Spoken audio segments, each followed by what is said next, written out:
Rev up your hot rod and bust out the bobby socks. The guardians of bygone goodies are serving up favorite foods of yesteryear. We do it the same way we've done it for 60 years. It almost feels like you've gone back in time. From hot dogs under cozy condiment blankets to sky-high sundaes at the soda fountain. This sundae is about this big. This is what heaven must be like.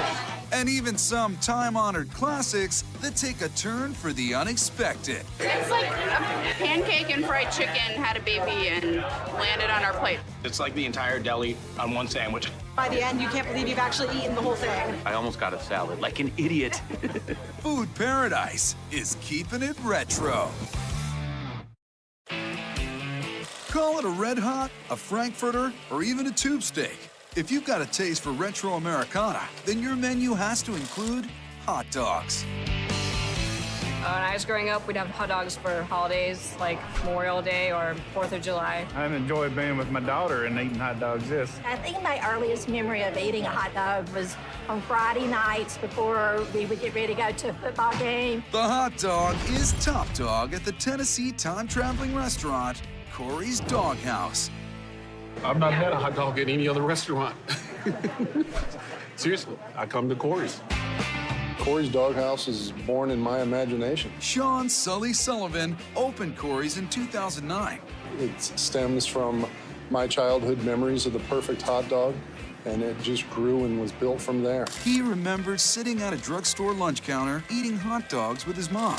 Even at 5 and 6 years old, I would always beg for a second one. I loved them so much. Did Mama Sully give in? Always. His customers don't shy away from seconds either. Sully serves up a few thousand trips down memory lane every week. The atmosphere that I've created here is one of a retro feel. And you know how everything seemed bigger when you were a kid? At Corey's Doghouse, we believe bigger is better. Normally at a grocery store, you'd find an 1/8 or a 1/10 of a pound hot dog. We use a 7-inch, 1/5 of a pound all-beef hot dog. They're not your little short, skimpy hot dogs. They're long and good flavor. With 38 hot dog combinations on the menu, there's something for the kid in everyone. And they're all inspired by destinations across the USA to give everyone a taste of home. You can start the day with the Jersey breakfast and celebrate sunset with the Hawaii. Every time I come here, the hot dog, it's always off the chain. I plan to come here and go through the whole list. Eat your way through all 38 stops on Corey's map, and you'll be enshrined on the wall of wieners. It's a compliment. Really. I eat at Corey's almost every day. My friend keeps coming back. He's on the wall 12 times. The journey to the wall of wieners happens one dog at a time. And one of Sully's best sellers began close to home, the Tennessee dog. The first step to turning Tennessee is to go onto the griddle with a split down the middle. I think it helps get some of the grill flavor into the inside of the hot dogs. While the dogs sizzle, Sully toasts Corey's distinctive New England-style buns. We believe that the bun is as important as the hot dog. They're made just for Sully. The crustless design means he can butter and grill them on both sides for maximum retro flavor. The Tennessee dog gets dressed Southern style, starting with Sully's special slaw. Most coleslaws are either mayonnaise or vinegar-based. We actually add both to our coleslaw. We start with the mayonnaise, and then we add a little bit of sugar. Tart apple cider vinegar cuts the sweetness. The last thing that we add is our secret weapon, our Australian chipotle spice. What chipotle brings to the table is that smoky, spicy jalapeno kick. The dry ingredients have a curveball, too. Sully starts with shredded cabbage and carrots and adds raw onions and dried cranberries. Adds a little bit of sweetness to our coleslaw mix. Then Sully and his spoon make sure all those flavors play well together. And that's our signature slaw. Creamy, tangy, perfect.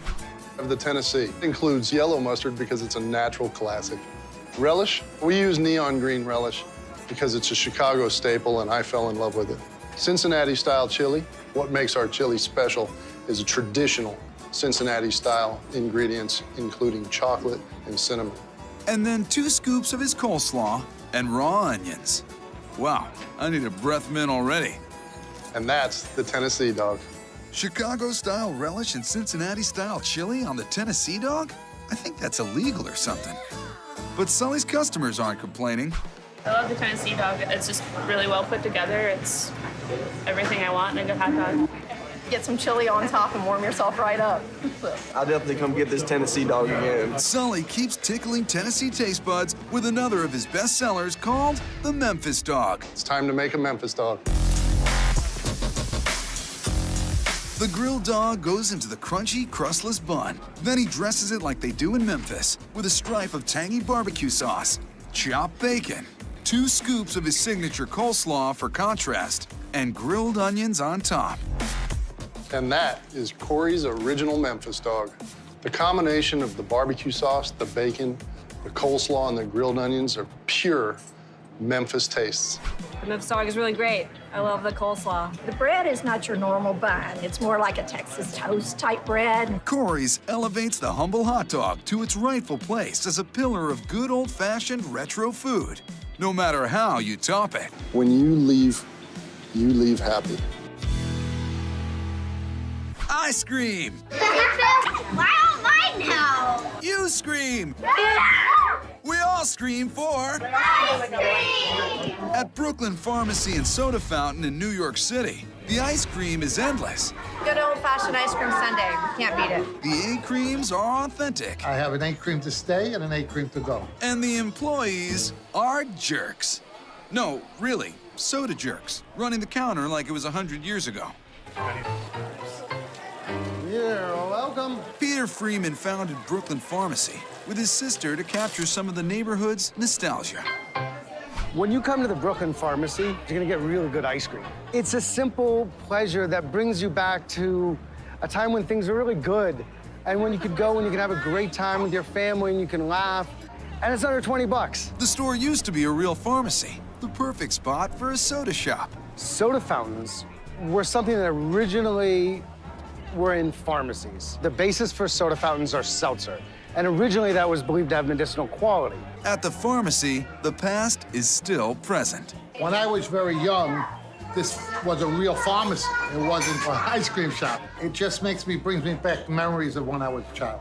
And Peter's prescription for serving Sundays in the old neighborhood? Just what the doctor ordered. Instead of aspirin, we're gonna give you ice cream sundaes. One of the best sellers is a tribute to a Brooklyn-born superstar and one of his biggest hits, the 99 Problems Sundae. 99 Problems is an ode to Jay-Z and all that he's done for Brooklyn. Normal Sunday is about this big, it's not that big. A big Sunday is about this big, and it's not that big. This Sunday is about this big. At the Brooklyn Pharmacy, Sundays start from scratch. Before he starts stacking this skyscraper, Peter builds a solid foundation. No ice cream sundae is complete without a warm, gooey brownie. He combines a lot of good old-fashioned butter and chocolate, brown sugar and eggs, and vanilla paste. Gives it a much richer, deeper vanilla flavor. That all gets folded together with a little bit of flour. And, oh, I really want to lick that bowl. But we'll have to wait for brownies instead. 20 minutes in the oven. Warm brownies. Let's make a sundae. We're gonna take this first scoop of chocolate ice cream and smash it right down into this brownie. If 1 scoop is good, 2 scoops must be better. And then it gets bigger, like an entire milkshake poured on top. Hand churned, the old-fashioned way, of course. I'm feeling and looking for lumps or clumps or anything that wouldn't give me a nice, smooth milkshake. And if you do it right, you can pull it out and turn it upside down. Whoa, that's how you do it old school. This milkshake is so thick, it's just perched right on there like whipped cream. This Sundae Slayer has even more tricks up his rolled-up sleeves, like a sauce made from coconut oil and dark chocolate chips. When it hits the cold ice cream, get out of here. The sauce becomes a shell.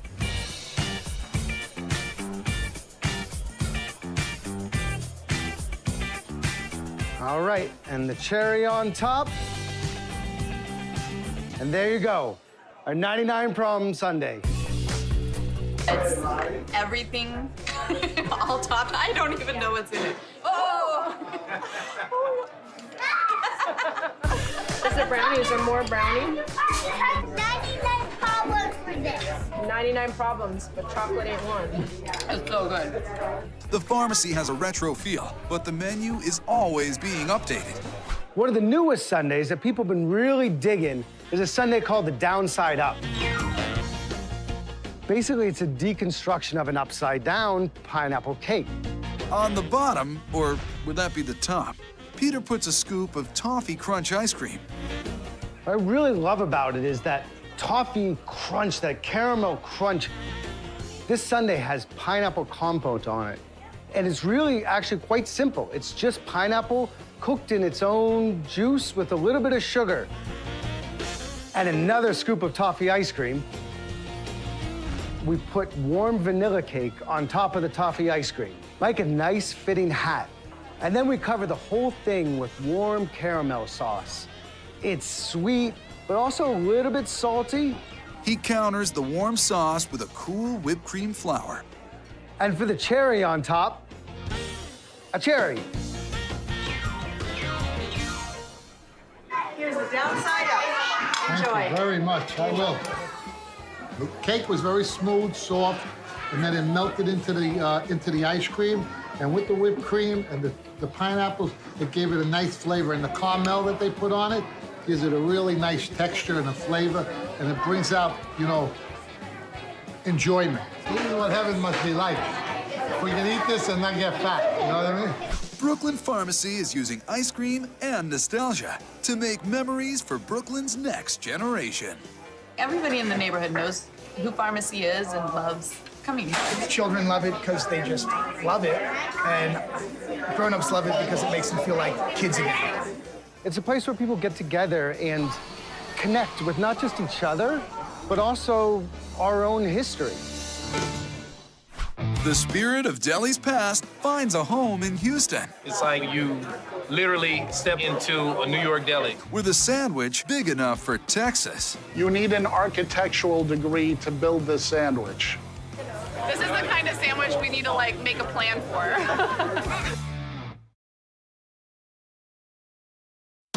When it comes to retro eats, you don't mess with Texas. It's got big barbecues, Tex-Mex, and Pacha, which is jellied calf's feet. That's right, Houston's Kenny and Ziggy's is keeping it retro with kosher-style eats in cowboy country.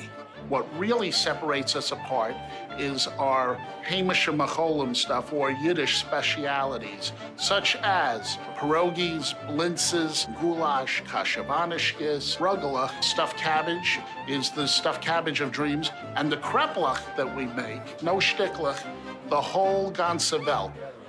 Luckily, you don't have to speak Yiddish to see that Ziggy is bringing the flavors and feel of New York's Lower East Side circa 1920 to the Lone Star State. It's like you stepped off the streets of Houston into a New York deli. When I first came here, they said to me, "Don't you miss New York?" I said, "No, I'm in New York every single day." And they said, "But what about the people?" I said, "Well, I look at them as tourists."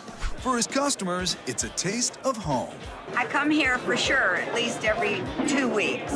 And I must tell you, as good a cook as we had at home, my mother, this is far better. One thing customers can count on, Ziggy doesn't chintz. That's what happens when you order the child's portion. This is the kind of sandwich we need to, like, make a plan for. I'm a big guy, and this is a big sandwich, and I can't even get my mouth halfway around it. But one sandwich towers above all the rest. Your Bobby may not have wanted you to go hungry, but Ziggy seems like he wants you to pop. Ordering 1 Zeligabetsky. Ziggy's Zeligabetsky is like a traditional deli delight on steroids. It's about 3.5 to 4 pounds of meat total. Finish the whole 4 pounds of meat by yourself, and Ziggy will give you dessert. I'll give you a free piece of cheesecake on me. But Ziggy, did you have to give it a big name, too? My grandfather used to read me in Yiddish folk tales. So there was this fictional character called Zeligabetsky. And I loved the name. So I wanted to pay homage to my grandfather, and on top of it, perpetuate the name Zeligabetsky. Just building one is a workout. Ziggy starts with the bread. 8 slices of rye, because this is a Gazinta sandwich, larger than life. So we're gonna put it on like so, and away we go. He lays down slices like a poker dealer, but it's not ready for the meat yet. What more traditional in a Jewish delicatessen than Russian dressing? Every layer of the sandwich gets coleslaw, so we can give it another layer of flavor. After we put the Russian and coleslaw, we add a delicate layer of Swiss cheese. The bread's all ready. Now I'm ready to slice some meat. Our roast beef is so good is because we start off with the best top rounds there are. Tongue gets a bad rap, but it is the sushi toro of the Jewish delicatessen. Our turkey is fresher than fresh, and every day here tastes like Thanksgiving. And then the cured meats come out. We've been buying the same salami for 3 generations. The turkey pastrami, we smoke it nice and slow. The corned beef is our pride and joy. Anyone that would buy corned beef that's already pre-sliced, that's a shanda. And last but definitely not least, it is the best pastrami in America that you will ever eat. I dare you to find better. On the last layer, we put some sweet red pickled peppers. I've been making the sandwich for over 25 years. You need an architectural degree to build this sandwich. Making this monolith of meat is hard enough, but serving it is a 2 deli-man job. Cutting through this many layers of sandwich, I need a little help.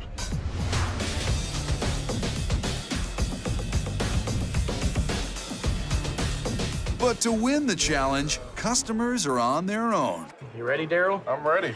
All right. This is the most beautiful sandwich I think I've ever seen. You keep talking, I'm eating. We're gonna take it a little at a time, creep up on it. It's delicious.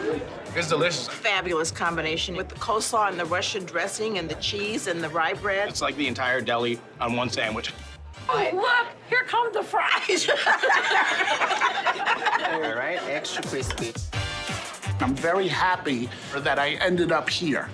My grandfather was in the business, my dad.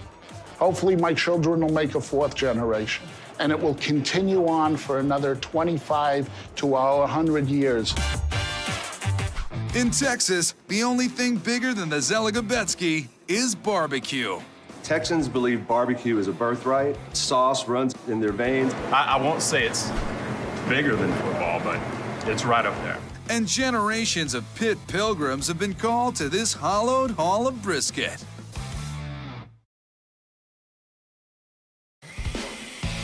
We all love our trendy treats, but sometimes you just want to feast on a food that never goes out of style. Oh, it just melts in your mouth. So tender. And in the town of Taylor, Texas, you'll find a bastion of barbecue, a sanctuary of smoke, where they've been making meat lovers happy for generations. Louis Miller Barbecue.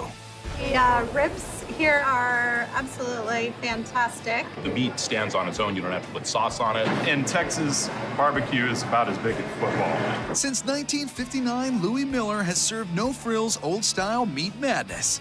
Texans wouldn't have it any other way. I won't say it's bigger than football, but it's right up there. Louis Miller Barbecue actually began in the alleyway behind my grandfather's grocery store in 1946. Louis's grandson, Wayne Miller, is the 3rd-generation pitmaster. We moved from the alleyway to our main dining space in 1959, a place that we still reside today.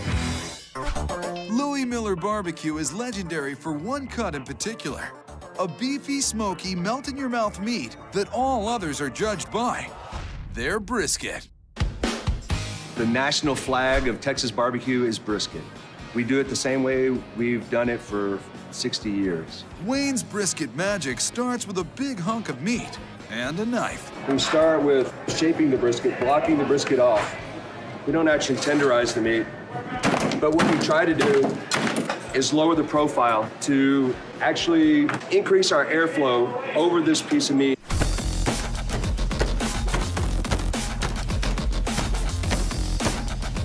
And now we have a brisket ready to rub. Unlike some modern-day hotspots, there are no secret ingredients at Louis Miller. Cracked black pepper and iodized salt. It's a 9-to-1 ratio by volume, pepper to salt. This is about bar creation as much as it is about creating a flavor profile. And there you have it. It's ready for its cook, which this one is 16 pounds, so it's going to take anywhere from 14, 16, 18 hours. Some people use thermometers to tell when their brisket is done. We take a completely different approach. Our fingers can test for tension. Tension tells us tenderness. Once our fingers tell us that this brisket is complete, that's when we pull it. That's a real hands-on approach, and a good way to burn your fingers. We sell our brisket in 2 ways. We have a very lean section, which is called the flat. It has more of a consistency of, say, a strip steak. The other is a marbled section, which we call the point, the moist end, the fatty end. It's robust with flavor. This is by far and away our most popular cut. And by popular, you mean? On a busy Saturday, we'll have anywhere from 800 to 1,000 pounds of brisket sold. That's a herd of cattle to feed a stampede of customers. At Louis Miller, you get your cow carved up by the pound, on paper, the way they've always done it. Who wants to mess around with plates anyway?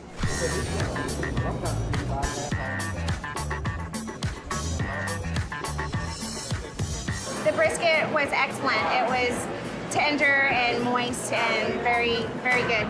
The brisket was like the best brisket I've ever had. Really moist, got a great smoke flavor to it. Flavor is amazing. Spice is really good too. The brisket's a longtime favorite, but Wayne's created his own classic with his big beef ribs. We developed these in 2010. It's sort of like a ribeye on a stick. That's one brontosaurus-sized block of beef, Wayne. One decent-sized rib can feed 3 people easily. In a nod to the brisket, they get the same simple salt and pepper rub. These are rubbed and ready. These will cook 7 to 10 hours and make some really amazing, scrumptious meats. I love these. What we have here is intense marbling that's consistent throughout the entire muscle mass. What you wind up with is just the silkiest, smoothest, most unbelievable meat combination you've ever tasted. I've heard people say it's not only the best meat or the best rib, but it's the best thing I've ever put in my mouth. Beef ribs or pinnacle does not get better than this. Perfection. It doesn't taste like any of the other ribs I've had. It's like clouds of juicy. It's amazing. I mean, there's nothing else you can say. So if you ever feel like kale chips and protein bars are taking over, yeah, okay. Take a trip to Texas, back to a simpler time. Texans believe barbecue is a birthright, and sauce runs in their veins. It really is a part of the culture in a way that I haven't seen it in any other region of the country. For keeping it retro, you can't beat a classic diner. Makes you feel like you're like back in the 1950s. Coffee, pie, and meat donuts? I'm mixing together all of my dreams come true. Everyone was like, what is this?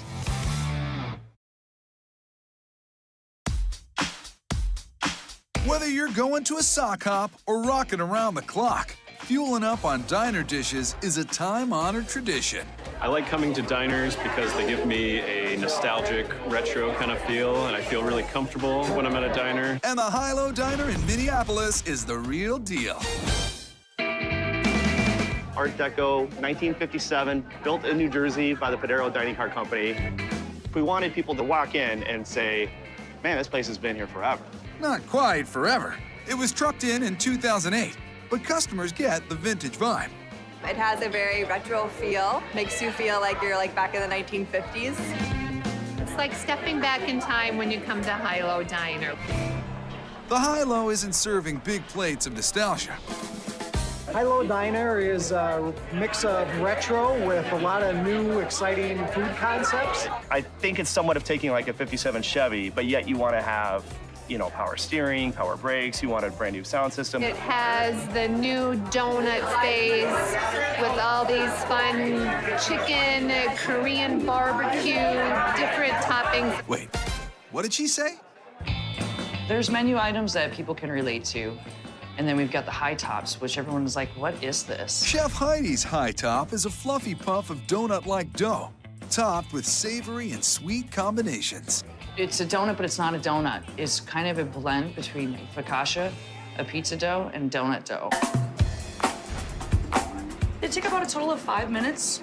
So you want to cook one side of the high top completely for about 2.5 minutes. Then you turn them and finish the cooking process for another 2.5. On a typical Friday or Saturday, we can go through like 2,000 high tops. There's always a lady or a gentleman standing here just doing this. I know that the high top is ready when it's golden brown on both sides. High top's fried, fresh to order. We're ready to build the Gary Cooper high top. The Gary Cooper is our signature dish. It's chicken on a high top donut. It really just seems to tap into everybody. Like almost every table are like, oh man, another Cooper, another Cooper, another Cooper. The star of the Cooper is a classic, fried chicken. But Chef Heidi's taking it in a whole new direction. We got a few tricks up our sleeve to modernize this retro dish. We brine the chicken for 12 hours in fresh buttermilk, seasoned with salt, sugar, crushed red chili flakes, rosemary, and habaneros for a good kick. Then we bake it and we cool it completely. And then we're ready to bread it and fry it. We dredge it in seasoned flour, fresh buttermilk. You can use any kind of breading you want. At the High-Low, we're unique to corn flakes that are seasoned with fresh ground pepper, kosher salt. We got a cayenne pepper in there and a garlic powder. Then it's into a good old-fashioned hot oil bath, but only for a few minutes. We move this chicken so fast, it's hard to keep it in the house. She slathers a high top with sweet glaze, the fried chicken, maple syrup, country gravy, and a little shrub of green on top. Because it's a healthy dish. Forget chicken and waffles, forget biscuits and gravy. There's a new American classic in town, and his name is Gary Cooper. In my right mind, I would never dream up of this, but it's really, really good. It's like a pancake and fried chicken had a baby and landed on our plate. It's gorgeous. I'm mixing together all of my dreams come true, which is maple syrup, the high top donut, fried chicken, and gravy. In the Midwest, we look for kind of party foods, and this place really delivers with the donut. I mean, what says Midwest more than meat on top of a donut? It's phenomenal. Yeah, I almost got a salad like an idiot. The High-Low has all the chrome-plated comforts of a 1950s diner. But on this menu, there's no looking back. I wanted that retro food, but I wanted to touch on what people are eating today. We're molding it, we're shaping it, we're turning it into a work of art, neat and complete. We're taking this show on the road. The food, the atmosphere, the cars, it's great. To a retro roadhouse where an old-school sandwich has been drawing the classic car crowd for decades. It's wet, so you'll get messy, but it's good. A lot of fun. There's no car like a classic.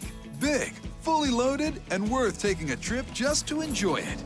Kind of like the food at Duke's Drive-In, just outside Chicago in Bridgeview, Illinois. I live around 20 miles south of here, and it's good. A lot of fun. For more than 40 years, Duke's fans have been driving in for a taste of a Chicago culinary classic, Italian beef. People from Chicago love their Italian beef. Get a dip beef sandwich, nice juicy, Chicago style. Everybody says they have Chicago this, Chicago that, and you cannot get it unless you are here. I'm intrigued. So what makes Italian beef the calling card of Chicago cuisine? Italian beef was brought to Chicago with the immigrants from Italy back during the Depression when times were hard. It's soaked in gravy with spices. It's topped with sweet peppers or giardiniera or sometimes mozzarella cheese. And it's served on usually a French-style Italian bread. Bill's been in the beef business almost since Duke's opened its doors. And yes, there was a Duke. The business was founded by my father-in-law, Duke, back in 1975. And the whole family has been working, running it ever since. Bill's kitchen is a lot like his parking lot, full of shiny metal and muscle. On average, In a busy week in the summer, we could sell around 2,000 Italian beef sandwiches, but it all begins right here. This is the raw meat that we take that begins with. Each one of these weighs about 20 pounds, so total of all these in here, we'll get about 150 Italian beef sandwiches by the time we're done. We're gonna brown these for a while, get a nice crust on them, then we're gonna braise them slowly, get some nice seasoning in them. These sound like they're brown now, so I'm gonna give them a good flip. We're gonna add the water, which essentially becomes our gravy, and then we're gonna add the spices, which is gonna flavor the meat. A lot of people ask us over the years what's in our recipe, and it's basically salt, pepper, oregano, just the basic things found in your Italian kitchen.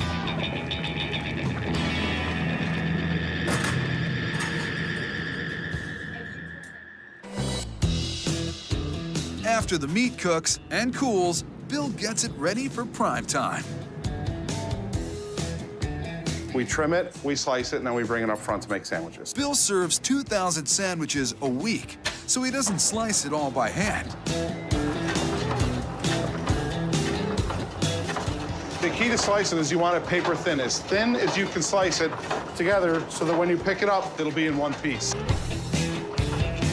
The meat has been seared, simmered, and sliced. Finally, it gets served. This is our Italian beef gravy. It contains all our spices, all our flavor, the juices from the beef. Sometimes we'll use 40 gallons of gravy a day. Our sweet peppers are made in-house. We get them in fresh. We cut them up, we saute them in spices, and then they're ready to go. For those of you that aren't familiar with jardinere, it's chopped up vegetables and peppers and spices marinated in an oil. This is our Italian beef, sweet and hot. I come here just for this. Even though it's kind of hard to like manage with these little hands, it's so good, so good. I'm Italian, and it's the Italian way. The jardinere, it's not greasy. It's nice, crisp, and green, and delicious. So good. I used to eat 2 of these a night, way back when. I can't do that no more. I've been coming to Duke's since the late 70s as a teenager. The only thing I've ever ordered here was a beef sandwich. About 2 weeks ago, I decided to try something a little different, and I had a Italian sausage, and it's quite good. Wait a minute. You ordered the same thing for 40 years? Well, when it's good, you don't want to try something different. And that's why people love Duke's. The beef is so good, it takes 40 years to look at the rest of the menu. Chicago's the only place to get a good Italian beef, and Duke's is the place in Chicago. Come up here for the cars and the camaraderie with all my friends, and it's just a great place to be. Breakfast is the most important meal of the day, so you've got to do it right. You can't go wrong at this landmark in Portland, Oregon. The original Pancake House has been making great dishes for decades, particularly pancakes. They just have something in their pancakes that makes it just like so delicious. Like the first time I ate here, my head went boom. Don't worry, he made a full recovery. Their mind-blowing pancakes date to when the house opened for business in 1953. You can't get pancakes like ours anywhere else. And we have Elizabeth Hyatt's grandfather to thank for them. My grandfather was a chef his whole life, so he was able to tweak what were old world recipes and make them better. And then my grandmother was a biochemist, so she was able to take his recipes and add enzymes so that the batters would stay light and fluffy all day long. Ah, they pancaked me with science. Jonathan List joined the business the old-fashioned way, marriage. I came every day for a decade, and then fortunately began dating the founder's other granddaughter. Today, the original Pancake House has over 100 locations, but passionate pancake fans make the pilgrimage to Portland. I live in Yorba Linda, California. I fly 1,000 miles to come here. It almost feels like you've gone back in time 20 or 30 years. The outfits that all of the staff wear, the friendliness of everybody, and just the consistency of the menu. Turns out, there's a reason for that. The menu has changed very little since 1953. It's a real process to convince my dad that we should add something new to the menu. The 2 signature items, the apple pancake and the Dutch baby, are both plate-sized soufflés, both oven-baked to a height of 4 to 6 inches. Slightly different, but both out of this world. The apple pancake begins with apples, more like an orchard. The ratio of apples to butter is about half and half. So that's a lot of butter. On a busy weekend, we can go through at least 200 pounds. And for perfect pancakes, they all have to be peeled. We use exclusively Granny Smith apples. We think that the tartness of the apple paired with the sweetness of the cinnamon sugar glaze is sheer perfection. You've got a cool slicer too, right? We like to hand slice our apples so that there's a variance in the thickness of the apple. We think that lends beauty to the apple pancake. It just provides a nice variance in texture. I've been slicing apples since I was about 10 years old. I figure I've gone through hundreds of thousands of apples. Obviously, practice makes perfect. The apples go straight from slicing to simmering in butter. First, we're gonna add our clarified butter to the pan. Then we're gonna add our cinnamon sugars. Let that caramelize for a little bit. Then we're gonna add lots and lots of apples to the pan. That's gonna coat the apple so that we get that nice, wonderful glaze. We're gonna top it with our batter. We have a mixture of eggs, heavy cream, and water. Lots and lots of sugar, and a mixture of flour, salt, and a few secret ingredients we can't possibly tell you about. So we've been using our German batter recipe since we opened the original Pancake House in 1953. Let it set up for a minute, and then into the oven it goes. We cook the pancakes for about 45 minutes at a low temperature, and it's that low temperature that allows the pancake to puff up like a souffle. We're gonna let it sit so that the sugars caramelize to crunchy and gooey perfection. Flipping the apple pancake out of the pan is the trickiest part. And this is our world-famous ooey gooey perfect apple pancake. It's about my favorite meal in the world. The combination with all of the apples and the cinnamon is just amazing. The texture is unique in that the interior is soft and gooey, and of course the outside is with apples and the sauce and everything. It's very unique. The apple pancake looks like it's going to be this monster, but it's actually, you just keep going back, and by the end, you can't believe you've actually eaten the whole thing. The original Pancake House proves that a perfect breakfast is timeless. I think my grandfather tried to create a little piece of perfection, and to me, the greatest compliment a customer will give to me is that things haven't changed in over 60 years. From pancakes to patty melts. The caramelized onions were fantastic. Lots of cheese. It was nice and gooey. We'll wrap up our retro road trip with a West Coast classic. It's a little messy, but I order a patty melt because I want a juicy burger. Want more Food Paradise? Visit travelchannel.com/foodparadise for exclusive video and pictures from this episode. In the land of sun, fun, and make-believe, a historic old hangout is getting a second chance. One of the oldest buildings in the city of Orange, California, is the recently renovated Watson's Soda Fountain and Cafe. In 1899, Watson's was the first pharmacy in Orange. We tried to incorporate a lot of the previous history in the restaurant. Watson's is the anchor here in the city of Orange. It's been here forever, and they did a fabulous job reinventing it, and it's just part of the community. While Watson's isn't a pharmacy anymore, it still has some medicine on the menu. We like to go to the bar and hang out and have a drink when the kids are in school, so yeah. They have milkshakes here that also have booze in them, which is really rad. As someone who's 22 and likes vintage stuff, but also likes to drink. The new doctor in the house is Chef Araceli Gutierrez, and she's got the perfect chaser for a spiked milkshake. A little SoCal sandwich you may have heard of, the Patty Melt. The Patty Melt's an iconic sandwich from Southern California. It's been around since the 40s. People grew up at Watson's eating that sandwich, so it was important for us to have that on there. That and the fact that it's their most popular dish. We sell about 500 patty melts a week. We use Angus beef because it's extra juicy and flavorful.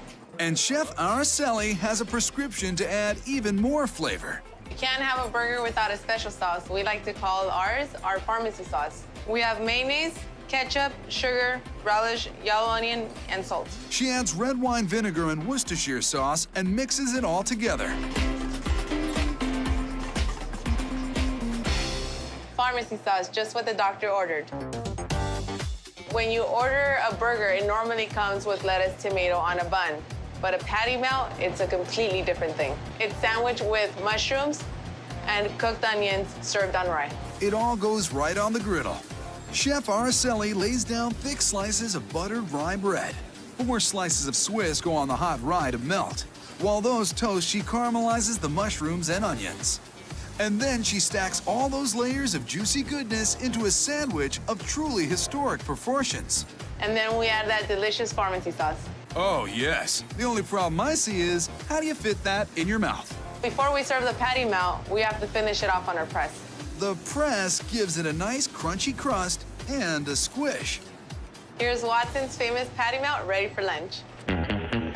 Caramelized onions were fantastic. Lots of cheese. It was nice and gooey. It's a little messy, right? It's running down my face, it's on my hands, but I order a patty melt because I want a juicy burger. I love the way that they cook their meat and the way that the cheese is just so melty and delicious. I love all of the elements of a patty melt, from the caramelized onions and the mushrooms all together with the meat. It's moist and juicy, but it has the crispy bread. It's just the best. Best place to have a patty melt, Watson's, definitely. It was really important for us to maintain Watson's in the community and keep it open for another 120 years. It brings you back in time. It's really a wonderful feeling. Just a little bit of nostalgia for people that had come here before, and now they get to bring their family here as well. It's just generation after generation. What would this area be without Watson's? Good question. Where would any of us be without the old school specialties that taste like home? Our historic hotspot holiday is over. But the retro revolution is just beginning. And it will be televised. That's it? We're finished? Prepare to be dazzled by the meatiest triple feature ever. Quite possibly the best burger I've ever had. To be awed by sizzling Spanish showstoppers. And enjoy luxury pork chops worthy of a standing ovation. This makes you happy. Nothing enhances great food like great entertainment. Oh my goodness. No fun to watch. This is really good. The variety is endless. Next level. Fire! Woo! Thank you very much. And flavor is always in the spotlight. Fun is just 3 steps away. Eat, drink, play. The protein trio of burgers, bacon, and brisket is always headlining in Dallas, Texas. And with their farm-to-table fixings and Wagyu beef, Sundown at Granada keeps the Dallas live music scene fed right. Three Meats gives me the most energy to go see Penny and Sparrow right after this. Yeah. And it's a perfect atmosphere to like hang out and have fun and see a show that you love. Granada's owners opened Sundown to showcase local talent, and so folks could fuel up before and after the big gigs next door. It's the perfect place for music stars, fans, and up-and-comers to eat, drink, and jam. Having a restaurant right next to our live music venue is best of both worlds. Come in early and have your favorite band shoot the breeze with you and play acoustic music. It's about as cool as it gets. In a tip of the toque to his Canadian roots, Michael named their beefiest BFF the Manitoba Burger. You always have 3 meats on the table in Canada, and this is a 3-meat burger. Take it away, Chef Jason. A burger, it's like somebody just playing a guitar. It tastes good by itself. But then you start adding like bacon and cheddar and brisket on top of it, and it's adding more layers of flavor. You're adding like a bass guitar or a drum set. It tastes better and better. Let's get the band together and jam. Our brisket is a Texas Wagyu brisket called Akaushi. It is all-natural grass-fed beef here. Jason gets his spices all tuned up for a Texas dry rub featuring some of the local talent. It's called Fort Worth chili powder just because it's got a little bit of more oomph to it. Then it's rub-a-dub-dub and brisket in the tub. I'm gonna give it a nice bath. We're gonna add a little bit of the braised ligament from our previous brisket. That way we just keep the flavors rolling on and on. It just keeps building flavors. We also use the well-known Texas beer. It puts its flavor of that Bach beer into the brisket. It's got a lot of bold flavor into it. Some garlic cloves. Lastly, we're gonna add some thyme from our garden. Some nice earthy flavor to that. The brisket braises for 12 hours. Getting this brisket all chopped up to go on top of our Manitoba burger. And celebrates by throwing a big patty. It's the same brisket that we used to make the braised brisket. I don't think a lot of people are using this high quality of beef, especially to make just a burger out of, but I think you can really taste it in the end. Onto the flat top goes the burger, a brioche bun, and thick-cut applewood smoked bacon. Gives it a really nice sweet smoked flavor to the bacon. Pulled brisket that we cooked for 12 hours. Just get that nice and hot with it. A fluffy bun sets the stage for the big patty, smoky bacon, and sharp Vermont cheddar. And we're gonna get that cheese nice and melty. That melty cheese helps hold a pile of pulled brisket. Jason finishes with house-made barbecue sauce, and straight out of Moose Jaw, it's the Manitoba burger. Look at all that meat. Meat on top of meat on top of meat. Heaven. Yeah. Juicy. Really juicy. Really good. The beef is so moist that it would be really good by itself, but the applewood smoked bacon and the brisket just take it over the top. Quite possibly the best burger I've ever had. Actually, like, melts in your mouth. And the bun, it's like a cloud with a little bit of butter in it. The combination that they put together, it's phenomenal. 3 meats all the time now. Stampede of meat. Best burger I've ever had in my life. And singing backup vocals, the Tex-Mex meatballs. And it has its origins in Italian meatball, but with 2 different meats in there, no bread filler. It's definitely taking it home to Texas. Ground Berkshire pork gets the Texas spice treatment and a few surprises. Coffee ancho season, dark roast coffee with some dried roasted ancho peppers in there. A little cinnamon and some garden-grown oregano. This started off as pork, but once we season this and mix it all up nice, it'll be chorizo, which is the background of our meatball. Fresh eggs keep the beat for the meat to stay together. Then an encore performance by the Wagyu brisket. The pork gives it a nice moisture to it, but the beef gives it that meaty flavor. He rolls them till they rock. And while the balls bake, he makes a Tex-Mex marinara with burgundy wine and chipotle peppers. Then he simmers it all together in a serving skillet. Yellow onion, cilantro again from our garden, Mexican cheese coquetilla. It's kind of like a Mexican-style Parmesan. And chips to scoop every last bit. Tex-Mex meatballs made a perfect opening act. Next level. It's like 2 dishes in one. And a cute little skillet. Only little thing in Texas. These are moist and delicious. It has the marinara feel to it, but it has the Tex-Mex kick. Little zing, a little sweet. These are the most unique meatballs I've ever had, and they're the perfect item to share right before a concert. It's like a greatest hits with a bonus track. For the big taste of Texas food and Texas music, it all happens at sundown.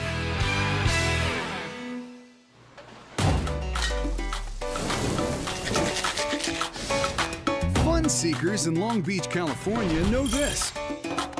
The tantalizing flavors of Spain are anything but plain. And they pasa doble their way to Cafe Sevilla. It's the type of environment that makes you just want to dance. Owners Ann and Eric bring their own European romance to the dinners and the shows. Live music, amazing food, and an ambiance that reflects what Spain is all about. The atmosphere of Spain brought to you here in Southern Cal. The continental razzle-dazzle is everywhere. From mesmerizing flamenco dancers to sexy cocktails to the masterful carving of the world's finest Iberico ham. That is where it's at. But the dinner that really steals the show is the Paella Valenciana. Look at this. Paella is so important in the Spanish culture because it's a dish who brings all the family and friends together.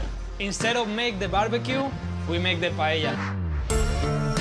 Paella is what we call the dish, but in España, this is what we call paella. And Cafe Sevilla's Big Paellas are a much classier way to share snacks at a show than the giant popcorn bucket. We are gonna heat the paella, we're gonna add the olive oil, and then we're gonna add garlic. Next, saffron marinated chicken. More on saffron in a minute. Gotta get that calamari in there. I'm the paella king. What goes into the paella varies by season, by region, and by cook. In every single house, the recipe is different. Opinions vary on the veggies. This is very controversial because in some house they add onions, in another house they don't add onions. You don't argue with an Spaniard about this because you always wanna lose. He opts for bell peppers and onions. When they're lightly cooked, sausages follow suit. The Riojano sausages and the longaniza. These two sausages are very typical from my country.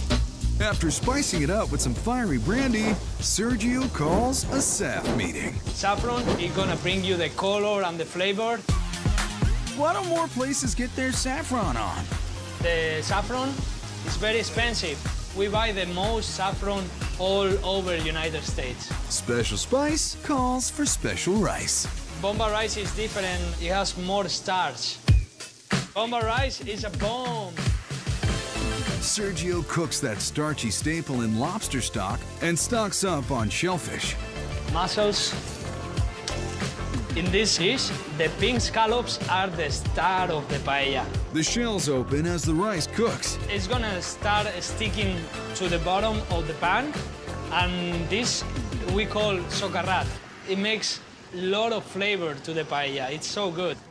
While that rice gets crispy on the bottom, Sergio tops the top with peas, peppers, and lots of rosemary. We are gonna cover and we are gonna let it rest for 5 to 10 minutes. Here it is, paella valenciana. Everyone falls in love with this paella. Oh, here it comes. Whoa. Oh, wow. Where did we start? Whoa. I want it all. Beautiful flavor. You can taste the saffron and the sauce. It's cooked to perfection. The combination of the shrimp, the meats, the rice, the sauce, it's heavenly. Everything you need in one dish. I don't even have to go to Spain because I have Spain right here. Absolutely. Every time we come here, all she talks about is crispy rice. She swears by it. I can't help it, it's that good. You're here for this. The true thing, paella. With the music, the people, the place, it's fantastic. The fun never ends at Cafe Sevilla, putting the C in the LBC.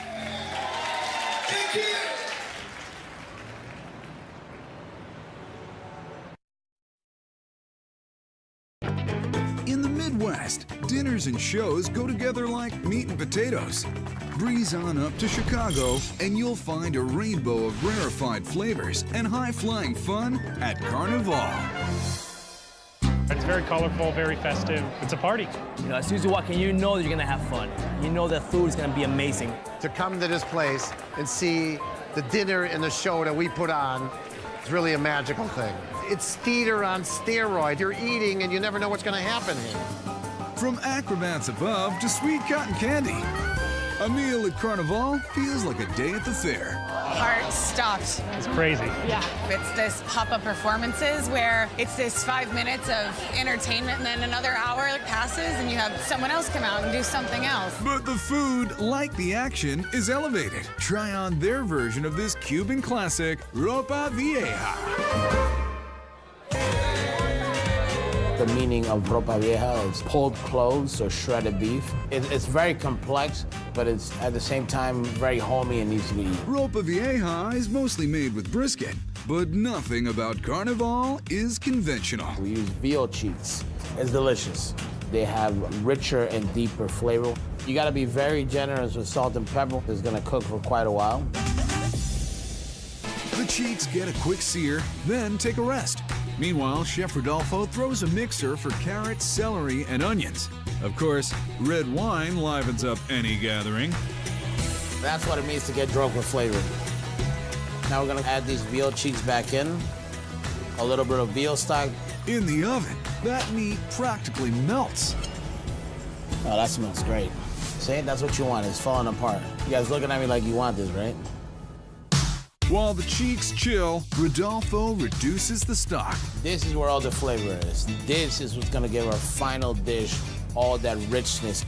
You can eat ropa vieja over rice, but it's more fun stuffed into taco shells made from malanga. This is predominantly grown in the Caribbean. It's in the family of taro. It has a little sweetness to it and it's very starchy. That tropical root is sliced, folded. The crunch that this gives to our dish, it stays throughout all the way till you get it to the table. Then crispified into cups in the deep fryer. The meat gets shreddy for its close-up. So we just break it up. It's super soft right now. Then meets its co-stars.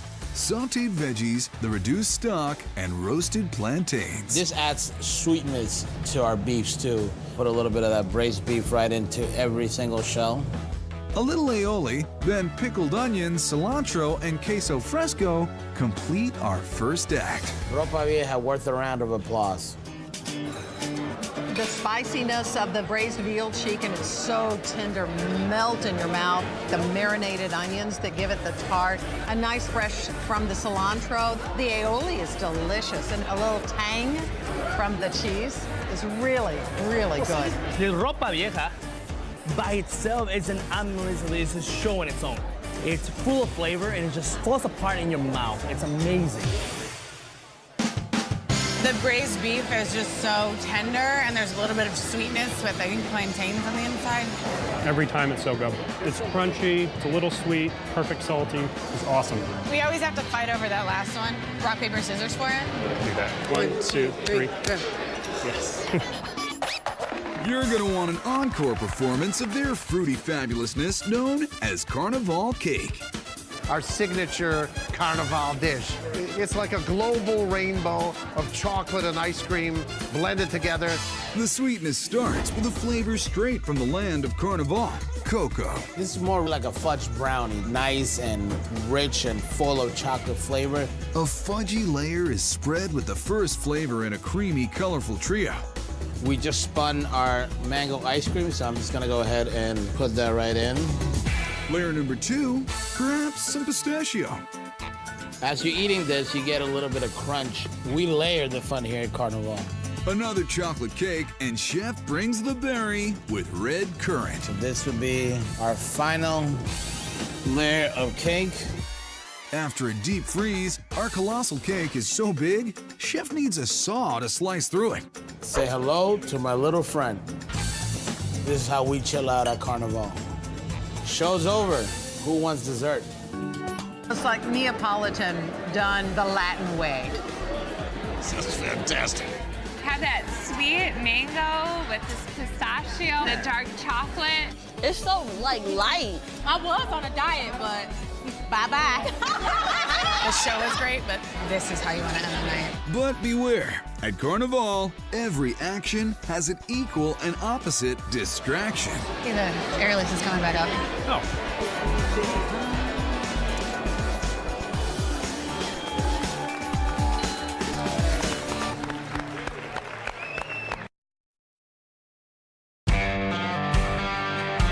It's barbecue chicken, ribs, and pork on the menu in Carthage, North Carolina.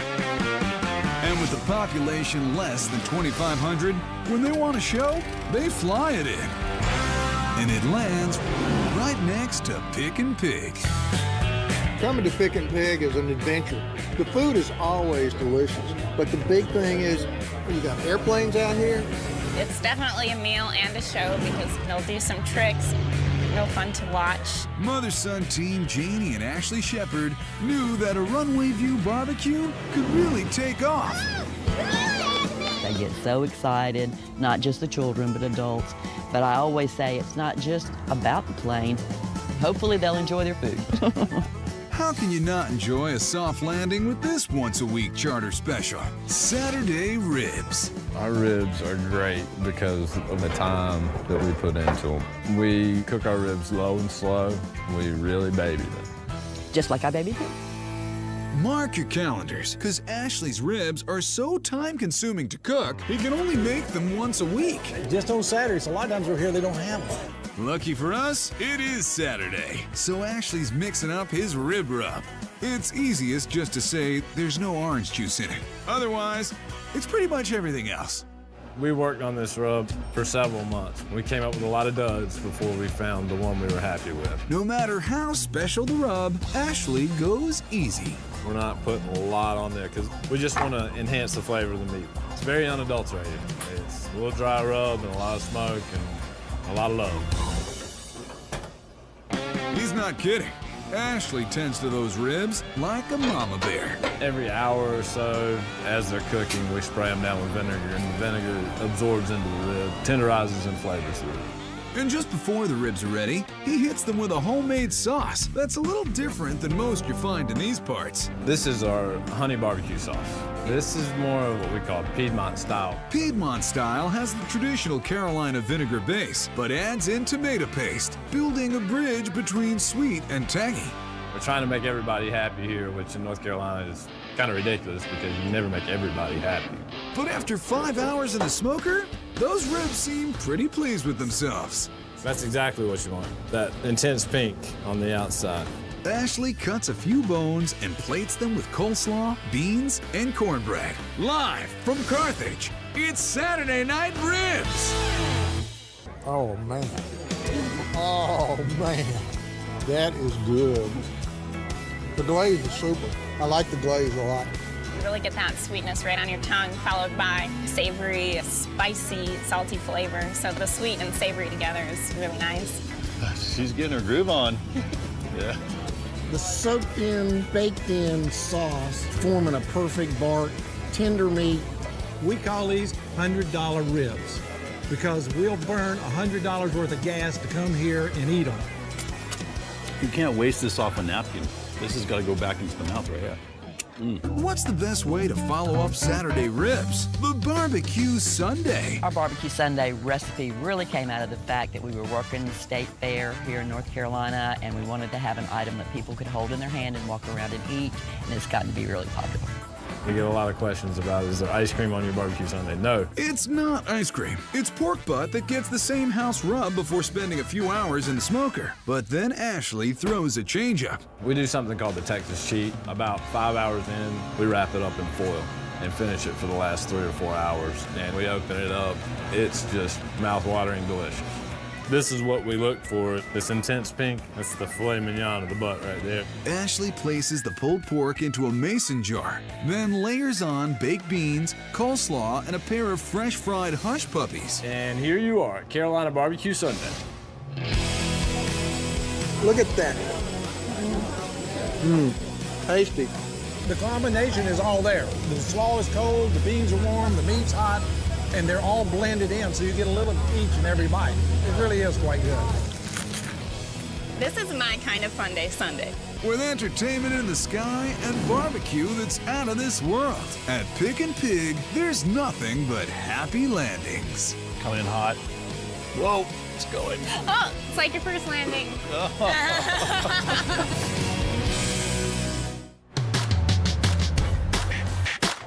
Where did great food and great entertainment first meet and fall in love?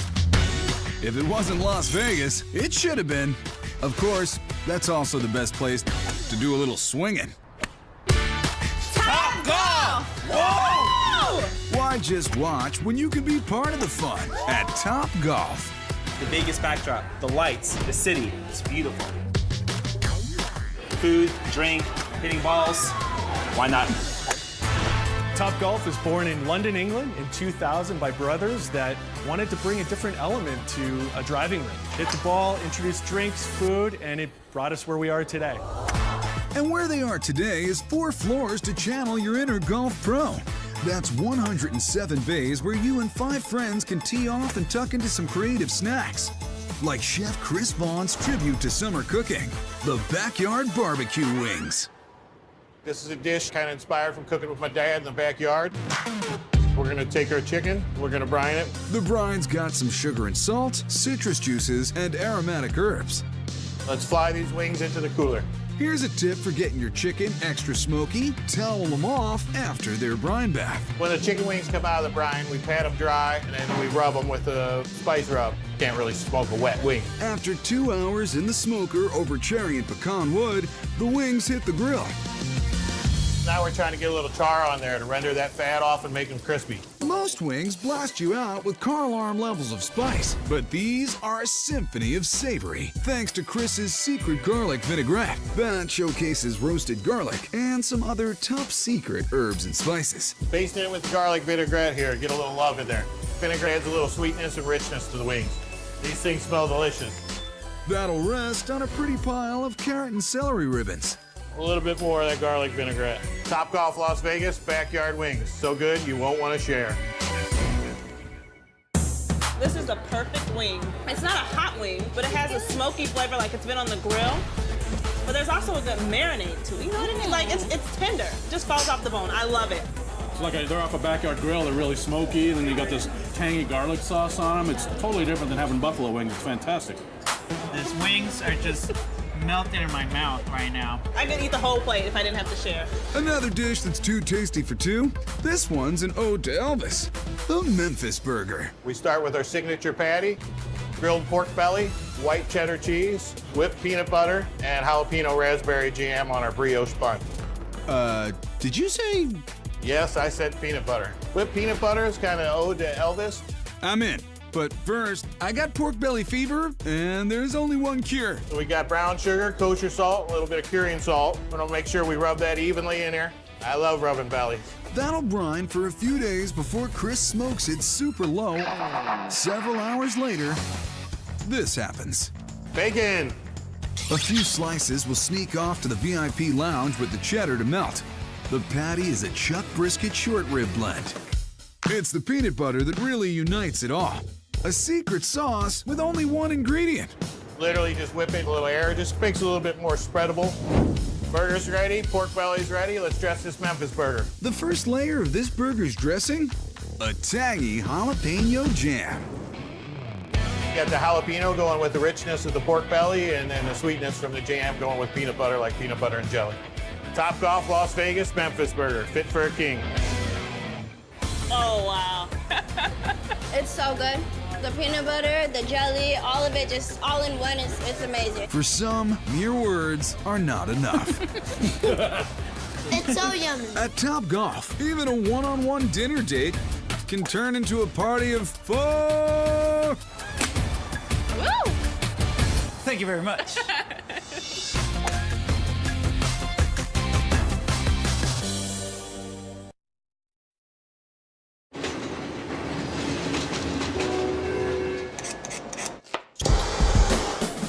If you've got a taste for food that really sings, head to Oakland's Jack London Square and Yoshi's, where the call of the wild will be answered with fantastic fusion dishes paired with rhythm and blues. It's eclectic, but it's also electric. From humble yet passionate roots back in the 70s, Yoshi's has blossomed into the prime destination and pride of the area, pairing exquisite Japanese cuisine with world-class acts. We have Robert Cray playing here. He has only 5 Grammys, imagine that.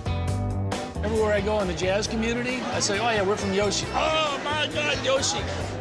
And every musician we talk to, their favorite place is Yoshi's. At Yoshi's, the only thing that rivals the sounds coming from the stage is the sumptuous symphony coming from the kitchen. Playing sweet music to your mouth is Yoshi's thick and juicy Togarashi Korobuta pork chop. We use the Korobuta pork chop. This pork chop comes from a special Japanese breed. It's nice and fatty in the inside. You see all that marble inside? That's what makes it juicy. This is like the Kobe beef of pork, so the flavor's built right in. Victor just teases it out a little with the traditional 7-ingredient spice blend. Onto the grill until X marks the chop. Now we're gonna make an Okinawa sweet potato puree. It's really nice and sweet, and it balances the spiciness of the pork chop. With lots of peeling, he starts revealing the sweet potato's purple heart. Then it's boil, strain, cream, butter, and into the cranky contraption. There's your sweet potato right there. Okinawa sweet potato. Victor stirs the hearts of those tender sweet potatoes. It seems a little bit loose, but the potato is gonna absorb all the liquid, so it's gonna be nice and firm. The next step starts with veal stock. This sauce is gonna go on top of the pork. It's gonna be really nice and rich flavor. You got your thyme, you got your oregano, and oh! How do you like these apples, huh? Granny Smith apple work perfect for this because they're nice and hard. Balances the sweetness of the sweet potato. They caramelize in butter sharpened with shallots, garlic, and ginger. Then smooth sweet with honey. He soups it up with the herbed veal reduction. And now we have our pork chop sauce. This is not your ordinary pork chops and applesauce. With purple potatoes, heritage breed pork, veal sauce, caramel apples, and microgreens on top. This pork chop deserves a round of applause. Look at that, that's so beautiful. The meat just comes right out of the bone. Just rich and tasty and tender meat and the apple veal sauce. I gotta try some of this purple haze here. That's outrageous. Sweet and savory at the same time. Pork chop is just so tender and juicy. If you've never had purple sweet potato before, this is an amazing dish. This makes you happy. It's a perfect place to come for dinner and a show. Ready for a riddle? What has a red face, snowy body, and is totally wild? If you said a Japanese snow monkey, you're close. It's Yoshi's Snow Monkey Sushi Roll. I am going to make a snow monkey roll. Hi. Seaweed.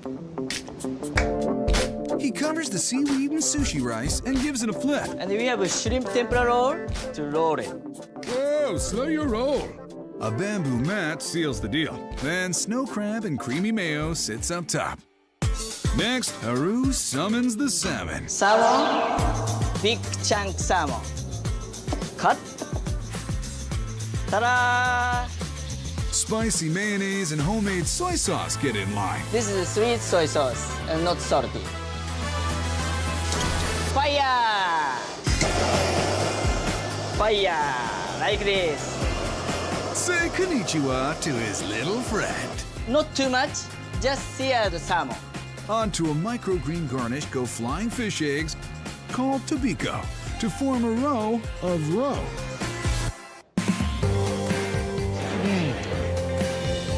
Damn, this is really good. It has this hop to it with the little fish roe on the top, the crispiness of the tempura. It's just delicious. Divine. Divine. Divine. Simply divine. We go to Yoshi's and eat sushi and jazz all the time. I'm a sushi fanatic, and it's all Yoshi's fault. Enjoying the fine Japanese eats and the tasty musical treats, everyone's getting jazzed at Yoshi's. Most people go to church on Sunday. We go to Yoshi's.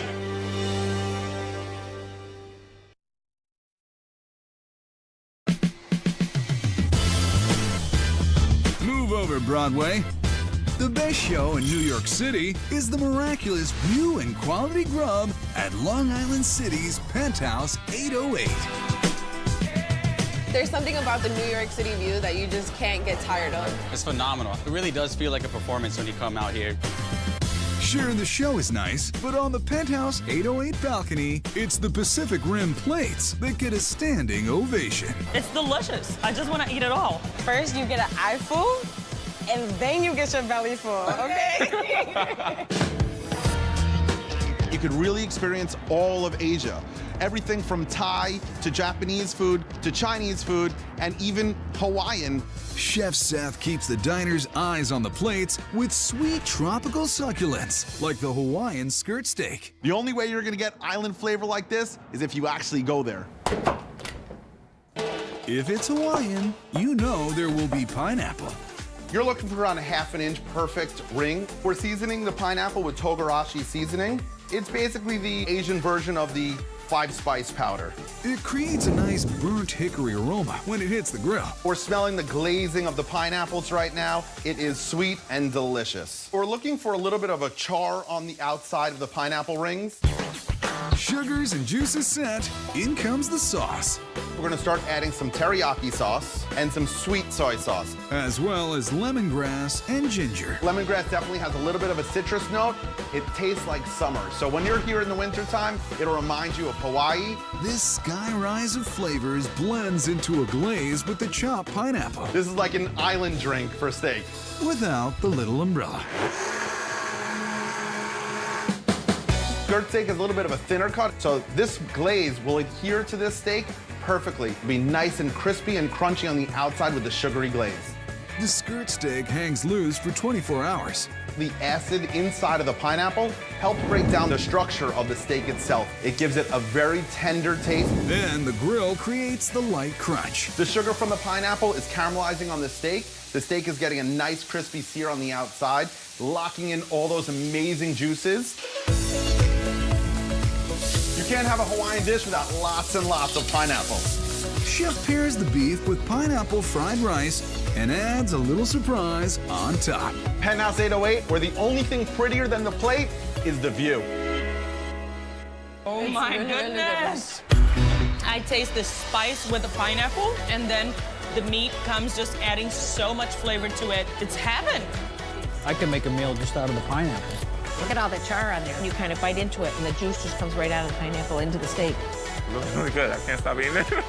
Whatever sauce is on this is like fantastic. It's nice and juicy. All right, that's the one. I've heard of dinner and a show. This dinner is a show. Bring on act This two. is great. We got you 2 on the aisle for Seth's Thai take on seafood stew. Coconut curry bouillabaisse. It is flooded with all types of fresh seafood. It looks like a seafood extravaganza. His broth is a coconut curry with hints of lemongrass and chili. We use multiple types of coconut. Coconut milk, sweetened coconut, but now it's time for the star. The actual coconut. Crack it right into the pan. Hell of a lot of fun. While the sauce simmers, Chef Seth sears fresh scallops. At the same time, we're gonna take our giant shrimp here and place them on the grill. Add our clams and mussels. Flip our scallop, and as you can see, it's got a nice charness. Just smell the fresh seafood opening up, the scallops, the sake, everything is just coming as one. He adds the shrimp and broth to our seafood bounty. With all the juices coming out of the clams and the mussels, the mixture of that curry with that broth is amazing.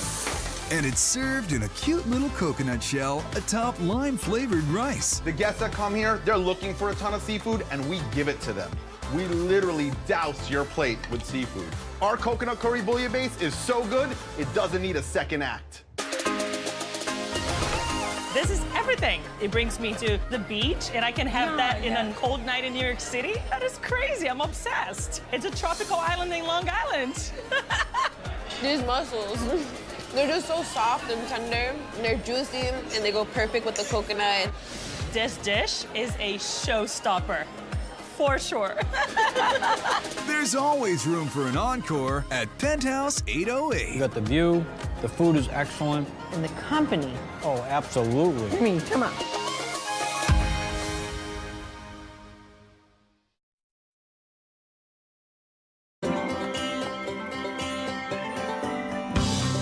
For seafood seekers in Ogunquit, Maine, the show starts the minute they pull their boats up alongside the lobstermen at Perkins Cove. It can't get any fresher than it is in Maine. They pulled it right off the boat. You go right down into Perkins Cove, and you can see everything coming right in, and now it's going to end up on your plate. Sweet, succulent, fresh. That's Maine seafood. Here, the streets are lined with fresh lobster. But to get your crustacean with a side of comedy, take the trolley to Jonathan's Ogunquit. Please welcome the Capital State! Dinner and a show, it's all together. It's a one-stop shop. You don't get any better than that. Owner Jonathan West loves matching the talent on the upstairs stage to the fabulous food downstairs. That passion got him a nod for best dinner and a show in all of New England. When I came in, they had a live saxophone player and a piano player, and that was lovely. It's been really unique that one place offers all of that in one location. We've had all sorts of different people, from the Indigo Girls to the Irish Rovers to Leon Russell. I love a great show, and I've been doing them for 25 years now. But it was his love of the kitchen that made him open his father's house to his fellow Algonquins over 40 years ago. Order up, lobster! Restaurants have always been in my blood, and when I had the opportunity to start a restaurant in my family's home, it was exactly what I wanted to do. Jonathan's is a great place to crack a claw, but for a lobsterman's take on an Italian classic, Try the Maine seafood pasta. The pasta is a great vehicle because it adds a different texture to the seafood that's unique from the rest of the dish.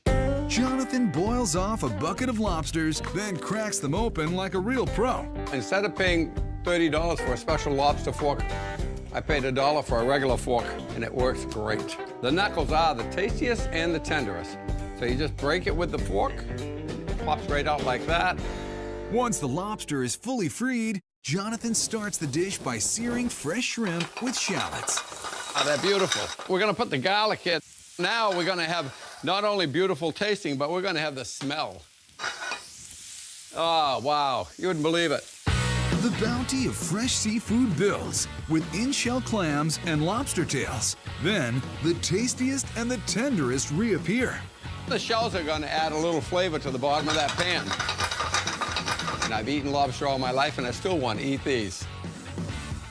Tomatoes straight out of Jonathan's garden make a memorable entrance. You hear them? They're just perfect. Then a deglaze with Chardonnay adds to the orchestra of flavor. That's going to take some of the seafood flavors and the garlic and the shallot flavors from the bottom of the pan and give it to you throughout the sauce. Lemon juice brightens things up. And finally, the one thing everyone wants their lobster bathed in. When you're adding butter to lobster, it's almost like milk and cookies. They just fit real natural. As it melts, it pulls up all the flavors of the seafood and the spices and herbs that you put in there. Then they settle over linguine, beanie. Fresh and delicious. And because Mainers make their own rules when it comes to seafood, adding the Romano is going to give you a contrasting flavor. And this is fresh Maine seafood pasta from Jonathan's in Algonquin, Maine. Seafood's all about freshness, and this is as fresh as it gets. Delicious. It's got a firmness and a sweetness to it that you just don't get unless it's a fresh lobster. You got everything. The whole ocean is sitting here right on a nice bed of pasta. It's amazing. It's really fresh. It's just cooked perfectly. Just the right balance of garlic, butter, and other herbs and spices, and this is just fantastic. Perfect combination, lobster and butter. Clams are definitely tastier and sweeter. This is Maine in a bowl.